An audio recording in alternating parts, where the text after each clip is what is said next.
Hey everybody, and welcome back to another Wheel of Time video. In today's video, we're going to be hitting on my version of the 10 best characters from the Wheel of Time. The story is chock full of amazing characters, Robert Jordan being one of the better authors out there for character development and detail in his world. He's the master of the unreliable narrator, and he uses this to great effect in his writing to give us very distinct and very interesting characters. Now, normally this is where I'd throw up a spoiler warning, and I'm about to, but before I do, I wanted to point something out to those of you that are still reading the books and aren't quite finished. I have a couple playlists set up for those of you that don't want the ending spoiled, where you can watch all of my non-spoiler content without fear, and then later, when you have finished the series, you can come back and binge all the spoiler videos. Here's how you can access that. Go to my channel's page and click on playlists. There are a number of playlists there, but the playlists that I want to call attention to are the major spoilers, minor spoilers, and non-spoilers playlists. You can watch any of these based on where you are in the series and just binge them all. Also, quick thank you to audible.com for sponsoring the channel.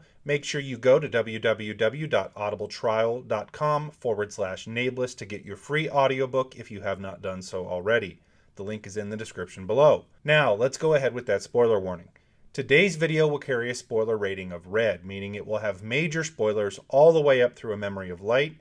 If you haven't read all of the books, you may want to stop now and come back and watch this video when you finish the book series. So this video is going to be a list of my 10 favorite characters from the series. These are my opinions, and one of the great things about Robert Jordan's writing is that we are all going to have different favorites and different characters that we connect with. I'm looking forward to hearing how your list is different than mine. But as with all of my top 10 lists, I use a ranking system to help organize my thoughts. For this particular list, I did quite a bit of preparation and research and put some time and thought into my choices. I wanted to get a good idea of what made characters in literature good characters and apply those ideas to this list. I decided on 5 factors that I would use to rate each of the characters within the series. I also made a rule that I would only factor in characters on this list that met one of 2 criteria. 1, they had to have a minimum of 5 personal point of view chapters. There were a few characters that had slightly less than 5 point of view chapters, but also had a significant role in the story, so I included them in my rankings as well. There were a total of 39 characters in the series that I ranked for this list, and in this video we'll be taking a look at my top 10. The 5 criteria I used were as follows. Number 1, overall character arc, progression, and development. What I was looking for here is whether or not the character progressed over the course of the series. Did they grow in depth? Are they different at the end than they were at the beginning of the novels? Was their arc satisfying? Also, are they consistent as characters? Did their actions always seem to line up with their arc and who they are? Or did their actions only seem to happen at times because the plot required it? The second criteria I used was uniqueness of the character. Is the character a one-of-a-kind in literature? Are they a cliche? Do they have complexity and nuance? Is there a personality to the character that feels unique? My third criteria was their role in the story. Does the character play a major role within the story of the Wheel of Time? If they were removed, would it change the overall story much? How relevant are they to the other characters and events within the story? My fourth criteria was relationships. How are the relationships for the character within the story? Do they feel real and fully realized? Or do they feel forced and out of place and just there for plot convenience? Also, did their relationships drive their storyline and their character progression? And then lastly, are they entertaining as a character? Do I enjoy the times I'm reading them, or do I just hope to get through their pages quickly? I have weighted each of the criteria slightly differently, as I believe certain things are more important than others. So overall arc and progression are super important to me, and so I rated that on a scale of 1 to 15. Uniqueness, relationships, and how entertaining they are all got scores out of 10. And then role in the story, while I believe it's important, gets the lowest weight, as I don't just want to have characters high on the list because they're a main character. So that only gets a score out of 5. That gives us a total score out of 50 points. And one more thing before we get into the list. I am not factoring in whether I like the character in this list. There are going to be characters that I don't care for that make the list, but they're extremely well written. So without further ado, let's get into the list. Number 10, Grendel. Kicking off my list, we have Grendel. She was a character that we didn't see tons and tons of point of views from in the series, but when we did, I absolutely loved them. So let's break down her score. When it comes to her arc, she starts off mostly fully formed as a character, but we as the readers learn more and more about her and how nuanced she is throughout the novels. She is one of the more effective of the Forsaken with her plots and schemes, and she does the most damage to the forces of light with maybe a few other exceptions in the Forsaken. She also stays in character for much of the novels. She's extravagant and debaucherous, but she's also extremely dangerous. I just felt she was very well executed as a villain. She was easy to cheer for in a sense, but also easy to hate, and she represented evil, but in a devious way. For her arc, she gets a 13 out of 15. When it comes to uniqueness as a character, she's really quite unique as villains go. At first glance, she's just the epitome of everything sinful. She has sex slaves, she makes powerful people her pawns, she wears almost no clothing, but she's also very nuanced and very observant, and she has an intelligent air about her. She is dangerous, and she really isn't just a normal mustache-twirling villain. She gets a 9 out of 10 for uniqueness. For her role in the story, she plays a fairly major role as the Forsaken go, but not an integral part in the story. She gets a 3 out of 5 for role. As for her relationships, I love her interactions with the other Forsaken. When we get her point of view, her observations and the precautions she takes when dealing with them are interesting to me. You can see the history she has with them, but also the maneuvering that takes place with the Forces of Shadow as they try to increase their own power. We don't see too many other relationships other than with her servants, so she only gets a 6 out of 10 for relationships. Lastly,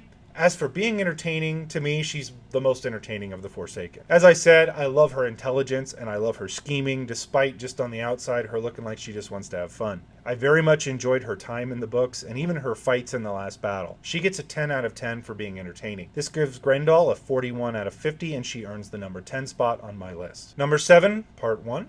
Aviendha. Aviendha takes the number 9 spot on my list, although this is really a three-way tie with the next two people, so it's kind of number 7. For her overall arc and consistency as a character, Aviendha is almost perfect to me.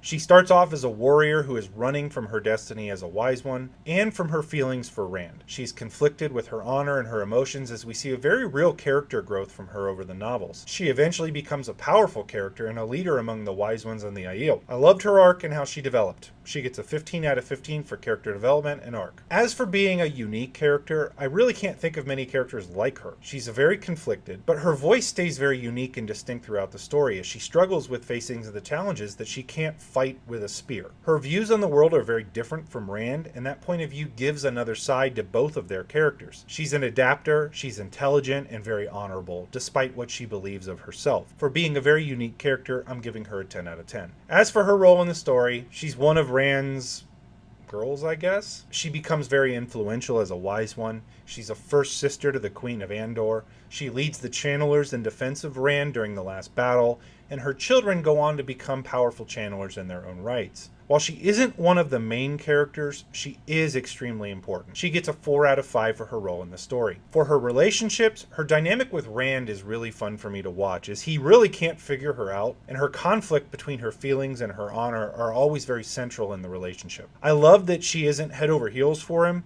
and she forces him to submit to her will at times. She is an independent spirit, and I love their interactions. I'm not a big fan of her relationship with Elaine, as it feels somewhat forced to me and not very organic, and kind of sometimes boring. But nevertheless, she gets a good score for relationship. She gets an 8 out of 10 based on her relationship with Rand alone. Lastly, for entertainment, this is where she struggles for me a little bit. For much of the story, she's kind of boring to me. I'm not sure exactly why I feel like that, because I know she's executed so well, but she just doesn't have as many of the badass moments that Egwene and Nynaeve might have. She gets a 5 out of 10 for entertainment value from me. In total, Aviendha gets a 42 out of 50 and earns a tie for the number 7 spot on my list. Number 7, Part 2. Padan Fain. Padan Fain doesn't get tons of screen time, but when he is on the page, it's perfect. So let's break down his scores. For his arc, I love watching him transition from being a hound for the Dark One to being a powerful nemesis to both the Dark One and the Forces of the Light. He's crazy, evil, and I love it all. The only downside to his character arc is its ending. To me, there's just too much of the Night King from the Game of Thrones here. Large build up to a very underwhelming ending. If he had a more satisfying ending, he'd get a perfect score here from me,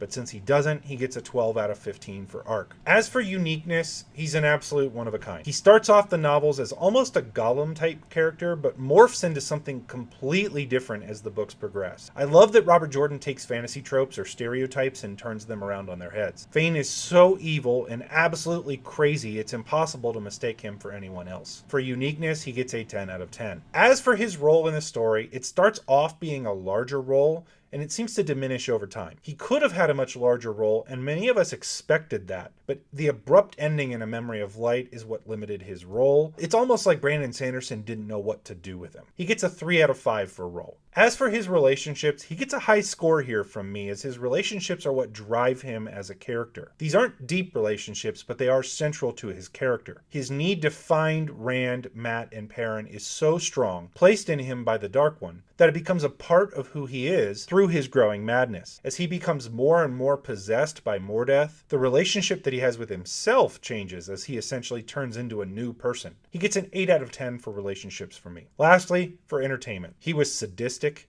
evil, crazy, manipulative, and unstoppable at times. I loved him. What does that make me? He gets a 9 out of 10 for entertainment value. In total, Padan Fain gets a 42 out of 50 and ties for the number 7 spot on my list. Number 7, Part 3. Thom Merrilin. Thom Merrilin, the beloved Gleeman from The Wheel of Time, one of the fan favorite characters for good reason. So let's see how his scores break down. For overall arc and consistency as a character, we see Thom go from being an exiled former court bard, making his living as a small-time Gleeman, traveling from small town to ending up helping and eventually guiding the most powerful man in the world. He goes through so much character development through the novels as he tries to run from responsibility, only to be roped back in by the ta'veren boys over and over. The only knock on him really is that we don't see him a ton from a point of view standpoint. For his arc, he gets a 12 out of 15. For uniqueness, he's quite a unique character. He partially plays the part of the wise wizard trope, a role he shares with Moiraine and Loial at the beginning of the story. He's responsible for telling the main characters, and by extension the reader, about the world of the story. He is one of the sources of exposition in the novels through his stories and the wisdom from his many travels. He's extremely intelligent, skilled with espionage, and outstanding at the game of houses. He doesn't fit any standard trope and has a very distinct character voice. He gets a 9 out of 10 for uniqueness. As for his role in the story, despite his small role, he plays a very large role in the story over time as the person that is always there to help the ta'veren boys and Elaine. He can't seem to escape responsibility, and he always seems to be around to lend his wisdom, skill at politics,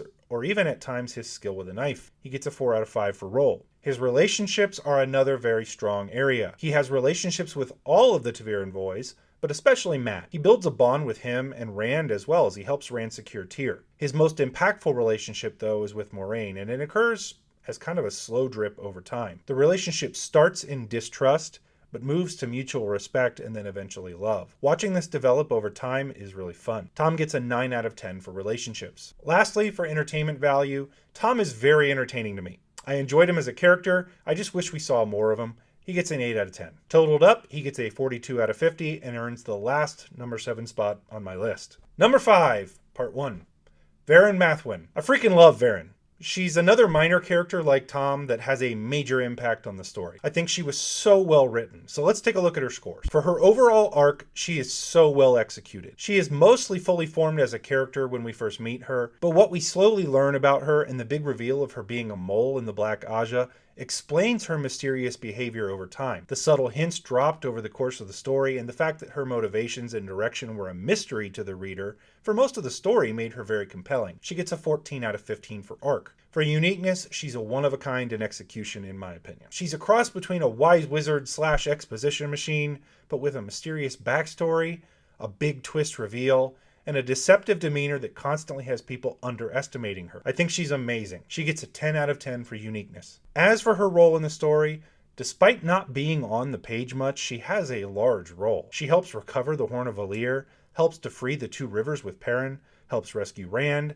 serves Rand in her own fashion, and then she makes her big reveal about the Black Aja. She has a major impact on the story. She gets a 4 out of 5 for impact. For her relationships, she's quite a loner. She really doesn't have any strong direct relationships that we see, but more acquaintances that we see interact with. Nothing is wrong with those, but her relationships don't really define her character in any meaningful way. She only gets a 5 out of 10 for relationships for me. Lastly, for entertainment value, I was glued to the page every time she was mentioned. As I said, I absolutely loved her. I found her way of speaking and her gentle way of guiding people, as well as her humility that made her different from the other Aes Sedai, to be comforting, and she was an Aes Sedai that I'd want to spend time around. Yet she was also kind of dangerous in her own way. She gets a 10 out of 10 for entertainment value. In total, Verin gets a 43 out of 50 and ties for the number 5 spot on my list. Number 5, Part 2, Matrim Cauthon. Breaking into my top 5, we have the first of our main 3 characters, Matt Cawthon. I'm sure having him at this place on the list will cause a little controversy. Tell me why I'm wrong. Matt is interesting to me, and I honestly expected him to be higher on my list than he is when I was first thinking through this, but I think there are good reasons why he is where he is. He's obviously still one of my favorites, and I know for many fans he would be number 1. So let's get into his scores so I can show you why he's here. For his character development, this is where I feel like he falls behind the other main characters. He doesn't seem to develop as much as everyone else. He's the product of his luck, and yes, his circumstances change. He gets wealthy, he leads an army, he marries the Empress of the Shan-Chan, but through that, things seem to happen to him because of who he is, rather than him being forced into internal development and the change that Rand and Perrin were forced into in their arcs. He does learn to be more responsible, but he always kind of was in his own way. He's essentially the same character at the end, albeit with more power. Because his character arc isn't necessarily dynamic, he gets a 10 out of 15 for arc. For uniqueness, he is the jokester, prankster trope fully realized. He plays the rogue well, being witty, funny, and having a good heart despite being a rascal. He has a very distinct character voice that is very difficult to replicate. Brandon Sanderson actually struggled with writing Matt because it is so distinct. The only reason he doesn't have a perfect score here is that he's really just kind of a rogue trope. He gets a 9 out of 10 for uniqueness. For his role in the story, he is unquestionably vital as he's one of the main characters of the novels. He gets a 5 out of 5 for role. For relationships, Matt really shines here as he has genuine relationships with a number of characters. His relationships with the band, with Tom, with Perrin and Rand, with Tuon, they're all a part of who Matt is. And the reason that he ends up being responsible is usually prompted by one of those relationships. That's what drives his character arc. That's what drives him into situations that he doesn't want to be a part of. That and his luck. He gets a 9 out of 10 here. Lastly, for entertainment value, Matt is probably the most entertaining character in the story. He's funny, he's a badass, he's frustrating, he's unpredictable, he's a lot of fun to read. And he's one of the characters I'm most excited to see in the TV show adaptation. He gets a 10 out of 10 for entertainment. In total, Matt earns a 43 out of 50 and gets the number 5 spot on my list. Number 4, Perrin Abarra. Perrin is the second of the ta'veren boys on the list. Let's take a look at his scores. Perrin has a great deal of character development over his story arc. He is the most reluctant and the most conservative of the boys that leave Emond's Field, and he's the one that desires to return the most. He is simple, but he develops into one of the best leaders in the book series. He's faced with choices at every step of his journey, and there is growth not only in his power, but in his belief in himself, his ability to lead, and his commitment to those that he feels responsible for. Perrin gets a 15 out of 15 for arc. As for his uniqueness, Perrin is a very unique character. The idea of a wolf brother is very different from anything I've read, and combine that with Perrin's very distinct personal voice and approach to life, his simplicity as a character, he's really kind of unique. Perrin gets a 10 out of 10 for uniqueness. He gets a perfect 5 out of 5 for his role, because as like Matt, he's absolutely vital to the story as he's one of the main characters. For relationships, Perrin has a number of strong relationships within the novels. His relationship with Rand, for one. Perrin is one of the few people that will stand up to Rand because their friendship is so deep. Perrin's relationship with the people of the Two Rivers and those that follow him is also very consistent and fulfilling to me. I actually enjoy his relationship with Faile. I know a lot of you hate it. I think it feels very real to me at times. Obviously that plotline gets a little boring, but I do feel like it's a very real relationship that developed over time, and it drives Perrin's development as a character. Perrin gets an 8 out of 10. Lastly, for entertainment value, this is where Perrin struggles a bit for me. There were times in his plotlines that were extremely entertaining, like the battle for the Two Rivers, Dumai's Wells, the last battle, but there were also times that I just dreaded his chapters. For instance, the entire Faile being captured plotline. Yes, it was important to his development, but it was boring sometimes. And sometimes the Wolf Dream was tedious to me. Because of this, Perrin gets a 6 out of 10 for entertainment value. In total, Perrin gets a 44 out of 50 and earns the number 4 spot on my list. Number 3, Egwene al'Vere. So Egwene is a great example of a character that I don't exactly like for parts of her story, but I think she's masterfully constructed and executed as a character. So let's take a look at her scores. For her arc, Egwene has one of the best arcs in the novels.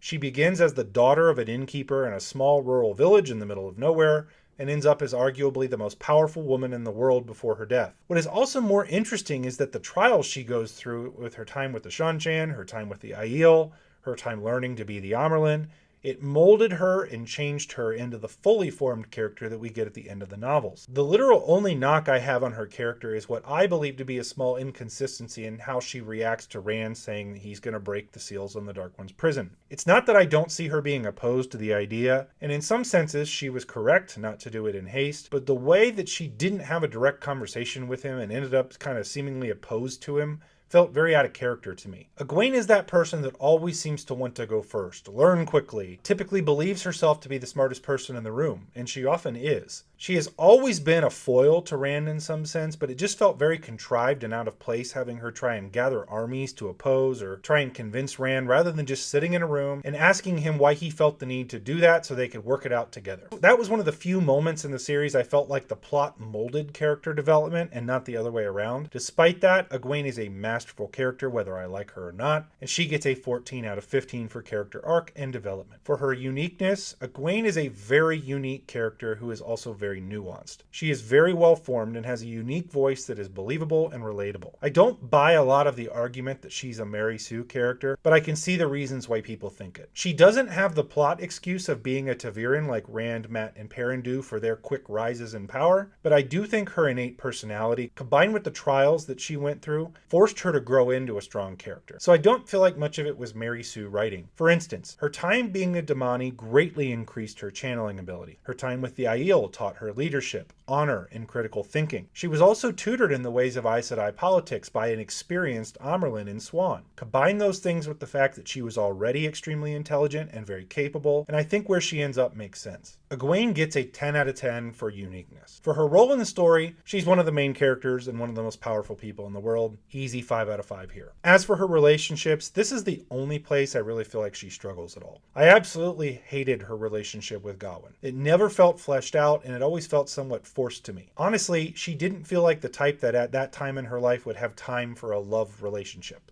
It just didn't seem in personality to me for her. Her relationship with Rand was inconsistent, and it was rare that I ever felt like there was anything other than just constant bickering. There never felt like any real connection between the two of them. The only two relationships I liked of hers were Swan and Nynaeve. I loved her dynamic of displacing the people who formerly had power over her, as she proved herself more capable than them or a stronger person in her own right. For relationships, Egwene gets a 7 out of 10. Lastly, for entertainment, Egwene has some of the most badass moments in the novels attributed to her. She discovers traveling, she has some very deft political maneuvering, she defies Elaida right to her face, something that no other person had done. She single-handedly leads the counterattack against the Seanchan. She's an absolute badass in the last battle. She was always entertaining, even if you didn't like her at times. Because of this, she easily gets a 10 out of 10 in my book. In total, Egwene earns a 46 out of 50 and gets the number 3 spot on my list. Number 2. Rand al'Thor. Rand is one of the best characters in fantasy literature, and he doesn't even take the top spot on my list. Can you tell I like the Wheel of Time? So let's take a look at Rand's scores. For character arc, Rand is essentially the shining example of how to develop a character. Not only does he go through a great jump in power over the course of the series, more importantly, his internal struggle and his struggle with accepting what and who he is, and ultimately the destiny associated with that, is what makes him a great character. His development is masterful. We see him first trying to stay alive as being a small fish in a big pond, but at the core of the story is really based around one simple question. How would you react if you were told that you, a farm boy from the middle of nowhere, would be not only responsible for saving the world, but that you were going to go mad, kill everyone you love, and then die in the process? What would that do to who you are? If you were given complete power, how would that affect who you are? Rand's character answers these questions in a very real and relatable way. Rand gets an easy 15 out of 15 for character development. For uniqueness, Rand is the embodiment of a fantasy trope that makes it hard to say he's incredibly unique as a character. He's the chosen one trope fully realized. But it's how this is done and how well it's executed that gives him such a high score here from me. He is so well executed and so unique in his character development and personality that he overcomes just being a trope. Rand gets a 9 out of 10 for uniqueness. As for his role in the story, well,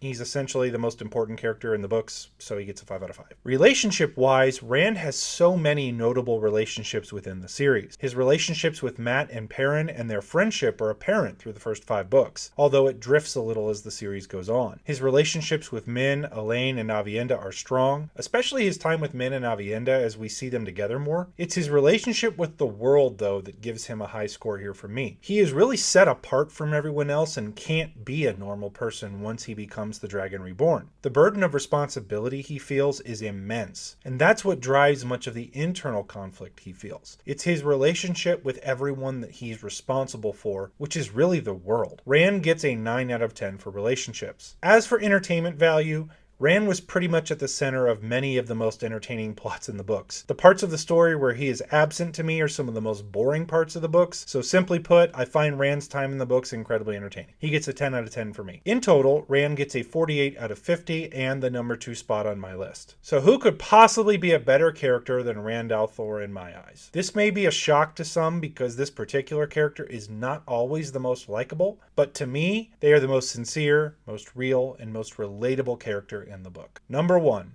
Nynaeve Almira. Nynaeve is easily my favorite character, and while that will be controversial to many, I freaking love her. Let's take a look at why. Her arc is incredible. She starts as a village wisdom trying to protect the people from her village, and this never really stops. She never stops being that person. She just evolves in how she does it. Her character is full of hypocrisy, temper, and ego, and that's what makes her so real. She is so believable to me as her heart is always in the right place, and she wants for others what she isn't always willing to do for herself. She doesn't have the self-discipline sometimes to demand of herself what she demands of others. Nynaeve has a very believable love arc and some of the most moving scenes in the entire books as she rallies the Borderlands to follow her husband Lan. I love that she also remains somewhat independent of the White Tower and never really turns into an Aes Sedai. She will help people. That's why I love her, and I love that she managed to evolve as a character while remaining true to who she was at heart. She gets a 15 out of 15 for arc. As for uniqueness, she's really a one-of-a-kind. I'm not sure there's ever been a character exactly like her, and her personality is so distinct as well. She will defend her friends, family, and people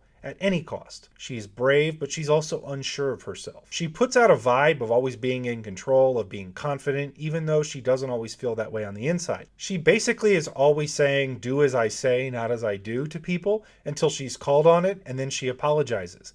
It's that type of stuff that makes her real to me because this is how real people behave. She gets a 10 out of 10 for uniqueness. As for her importance in the story, she's one of the biggest characters in the story and gets a 5 out of 5 here. As for her relationships, this is another area where she shines to me. Her relationships are what drive her development as a character. They are why she does what she does. In trying to protect Rand, Mat, Perrin, and Egwene, she becomes an Aes Sedai. She stays focused on trying to help Rand, even when it's clear that Rand is going crazy and he's kind of somewhat evil. Her relationship with Lan feels earned to me as well, as mutual respect is built and he sees her for what she is. She gets a 10 out of 10 for relationships. Entertainment-wise, Nynaeve has some badass moments, and her inner monologue is always entertaining and fun. The only reason she doesn't get a perfect score here from me is that she has some boring plot lines at times, but for the most part, she's incredibly entertaining. She gets a 9 out of 10 here. So in total, Nynaeve gets a 49 out of 50 and gets the number 1 spot on my list of the 10 best characters from the Wheel of Time. Whew,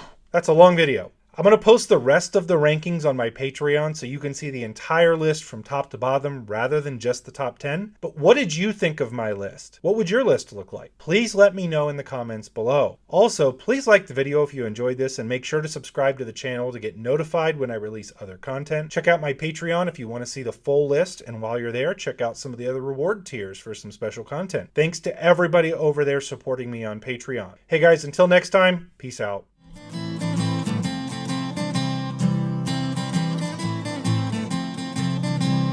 Tinker in the kitchen with a job of work to do.